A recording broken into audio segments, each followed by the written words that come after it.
आगे परमात्मा जी ने बताया कि जब काफी समय तक धर्मदास जी को परमात्मा जी ने दर्शन नहीं दिए तो धर्मदास जी का रो रो कर बुरा हाल हो गया और धर्मदास जी ने 7 दिन तक ना कुछ खाया ना कुछ पिया।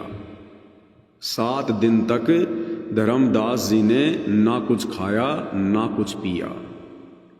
ये संदेश बहुत गहरा है भाइयों और बहनों। एक बार आप गुरुदेव भगवान के मुख कमल से सुनिए वे क्या कुछ कह रहे हैं। अब कौन विधि दर्शन पाऊं, दर्शन बिना मैं प्राण गवाऊं। शरणों तक बिन करो न ग्रासा, जब लगूं के चरण धोकर नहीं पी लूंगा मैं अन्न नहीं खाऊं। तदों शरीर कह दरता, नहीं तो मरूंगा। दिवस 7 लगे अन्न न खावा, भजन अखंड नाम लोला।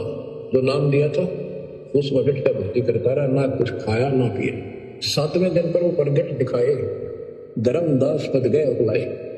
7वें दिन परमात्मा आए, धर्मदास ने पैर तरफते हुए पड़े पड़े ने पैर पकड़ लिए।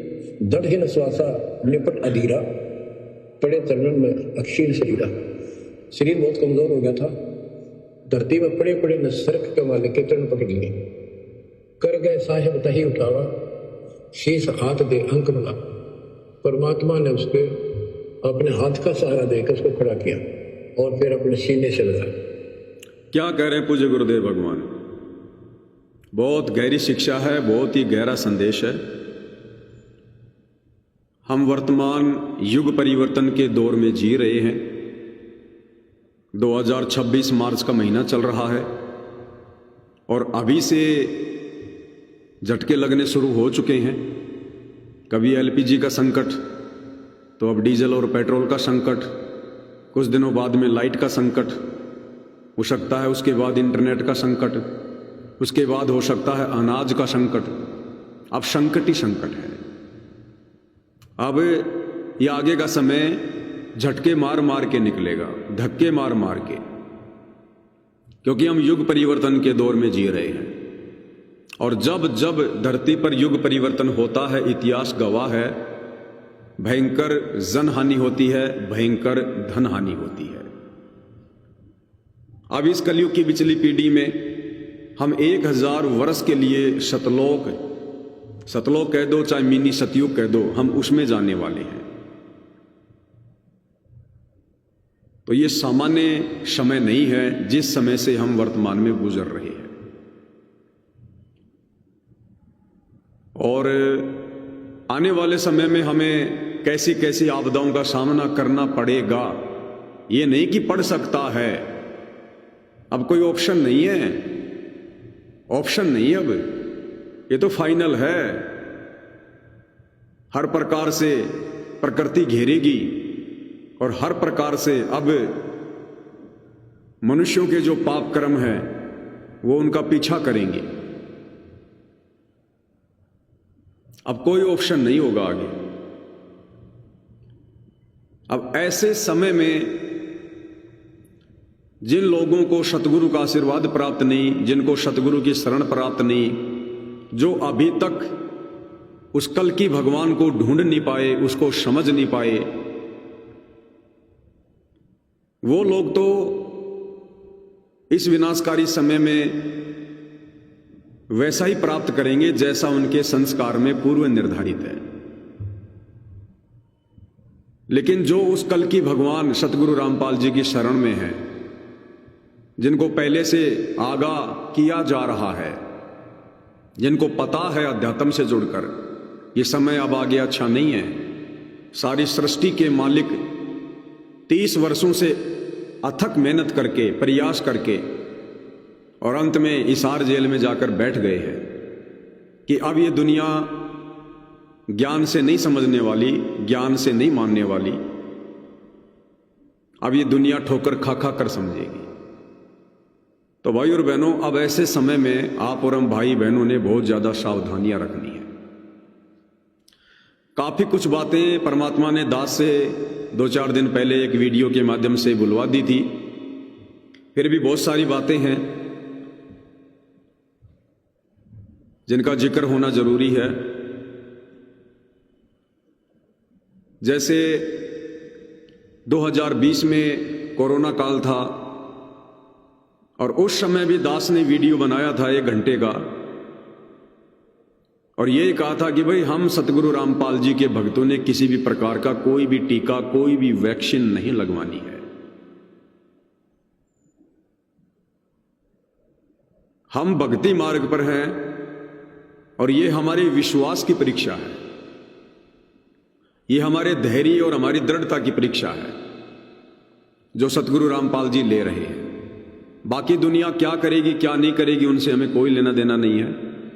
मैं बात केवल सतगुरु रामपाल जी के पंथ से जुड़े उनके फॉलोअर्स के लिए कर रहा हूं। और वैसे भी उस वैक्सीन में गाय का सीरम था, गाय का खून होता है, तो वैसे भी हम लोगों ने नहीं लेनी थी। और उसी समय काल प्रेरणा से, क्योंकि काल भी पूरा जोर लगाता है मर्यादा खंडित करवाने के लिए, उसी समय काल ने सतलोक आश्रम मैनेजमेंट हरियाणा को निमित्त बनाकर और एक पीला पर्चा निकलवाया और संगत से कहा गया कि सतगुरु रामपाल जी का हिसार जेल से आदेश आया है कि सरकार कुछ भी गलत नहीं करती है और सरकार जो वैक्सीन लगा रही है, संगत भी वैक्सीन लगवा सकती है, संगत भी टीका लगवा सकती है। और इस पीले पर्चे वाले फर्जी आदेश को, ज्ञान विरुद्ध आदेश को सतगुरु रामपाल जी का आदेश मानकर लाखों की संख्या में मंद बुद्धि भगत भाई बहनों ने वो वैक्सीन लगवाई, वो टीके लगवाए, और जिसमें कई हजारों की संख्या में अकाल मौत के भी शिकार हुए, क्योंकि वो भेड़ चाल में चल रहे थे, वो देखा देखी में चल रहे थे, उन्होंने ज्ञान को आधार नहीं बनाया। काल ऐसी ही परिस्थितियां पैदा करता है जब सतगुरु परीक्षा लेता है। एक तरफ तो इस काल ने एक डर और भय का माहौल पैदा करवा दिया कि जो व्यक्ति टीका नहीं लगवाएगा उसकी सारी सरकारी सुविधा बंद कर दी जाएंगी, उनको ट्रेन में बसों में नहीं बैठने दिया जाएगा, उनको डीजल पेट्रोल नहीं मिलेगा, उनके बच्चों को स्कूल में नहीं पढ़ाया जाएगा। बहुत सारी बातें डरा दिया। उधर से काल ने दूसरा दाव खेला सतलोक आश्रम के माध्यम से।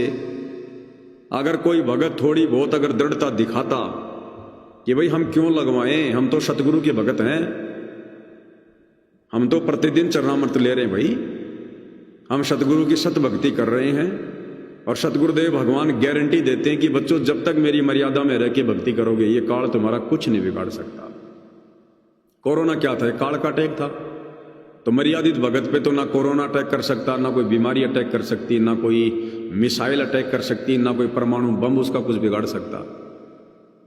अरे हम शब्द में पढ़ते हैं, अग्नि में प्रहलाद बचाया और तेरा नाम बिसारा ना, और जो सतगुरु तेरे दर पर आ गया किसी भगत भी आ रहा ना। तो परमाणु बम क्या है? वो जला देता है, अग्नि है एक प्रकार की। तो परमात्मा ने तो प्रहलाद भगत को भी बचाया भाई अग्नि से। वो बिल्ली के बच्चे जो कुम्हार के उस मटके में थे और उस आवे को तैयार करने के लिए आग लगा दी गई थी, परमात्मा ने तो भगत प्रहलाद के विश्वास को दृढ़ करने के लिए उस एक मटके को बिल्कुल ऐसा रखा जैसा वो था, रो कच्चा।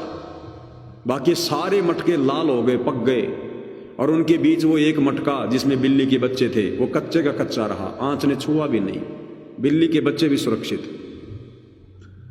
तो ये सारे उदाहरण, ये सारी की सारी कथाएं गुरुदेव भगवान को प्रहलाद को थोड़ी सुना रहे हैं। ये तो सतयुग की बातें हैं, त्रेता की बातें हैं। आप और हमें क्यों सुनाई जा रही है? क्योंकि आप और हमारी भी वो परीक्षा होगी। अब आगे परीक्षा हमारी होगी, प्रहलाद की तो हो चुकी है, अब आगे वैसी परीक्षाएं हमारी होंगी।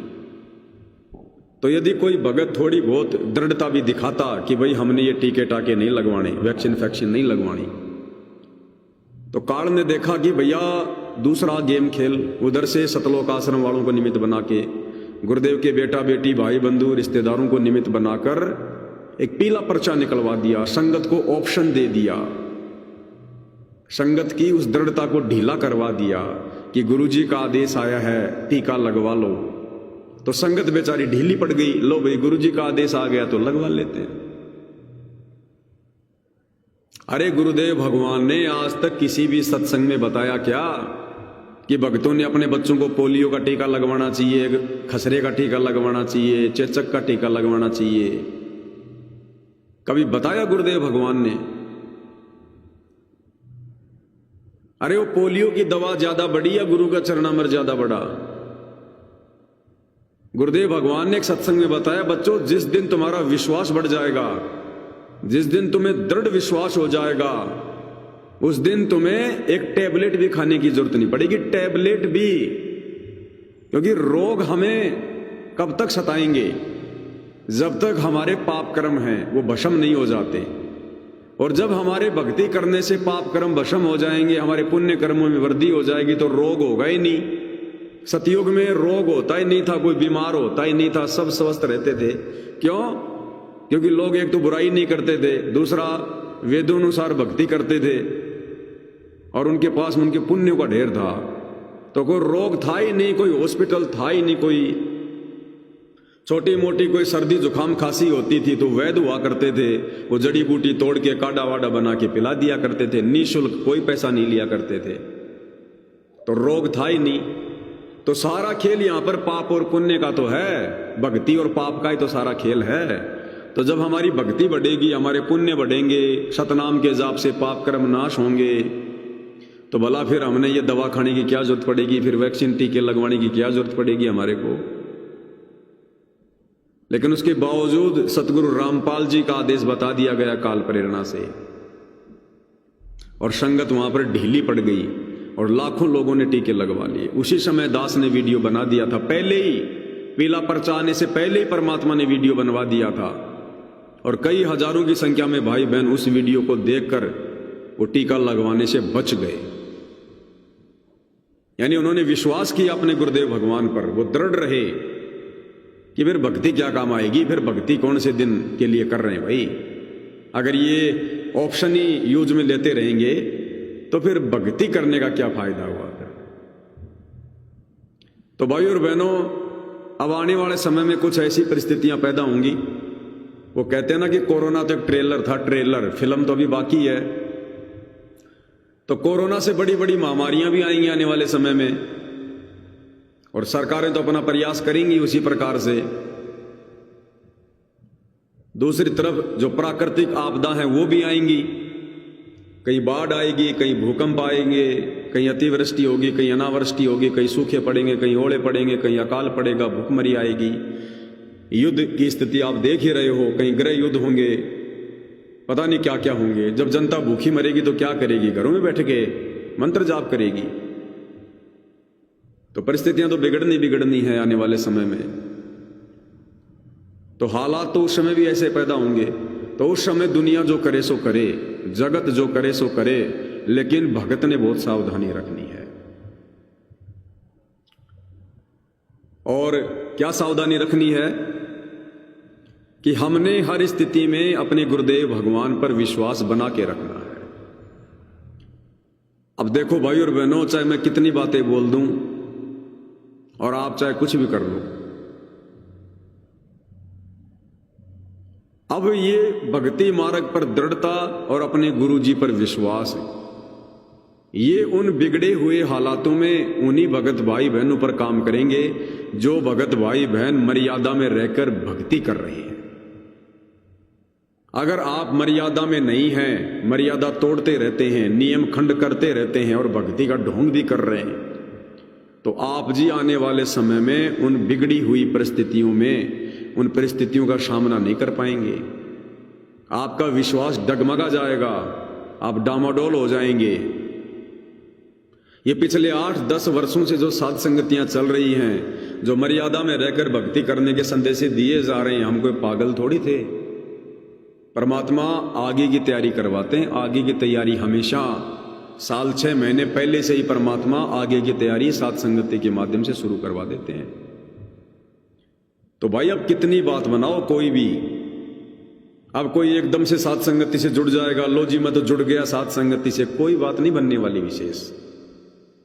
कोई विशेष बात नहीं बनेगी। जब एग्जाम सिर पर आ जाते हैं, बच्चा कहे लो जी मैं तो पढ़ूंगा, अब भैया वो 4 दिन की पढ़ाई कोई विशेष काम नहीं आएगी। एक आधे सवाल का जवाब लिख दिया तो क्या हो गया, उसमें तो ढेरों सवाल हैं। तो अब पता चलेगा भक्ति मार्ग पर मर्यादाएं कितनी जरूरी होती हैं। क्यों गुरुदेव भगवान अपने सत्संगों में बार बार जोर दिया करते थे कि बच्चों इन मर्यादाओं को लक्ष्मण रेखा समझो, लक्ष्मण रेखा। भक्ति चाहे कम कर लो लेकिन मर्यादा मत तोड़ो। क्यों गुरुदेव भगवान बार बार कहा करते थे ये बातें? क्योंकि उस अंतर्यामी को पता था कि वो परिस्थितियां पैदा होंगी, इन भक्तों की विश्वास की परीक्षा होगी, इनकी दृढ़ता की परीक्षा होगी। तो परमात्मा साथ संगति के माध्यम से पहले ही सब कुछ शुरू करवा देते हैं।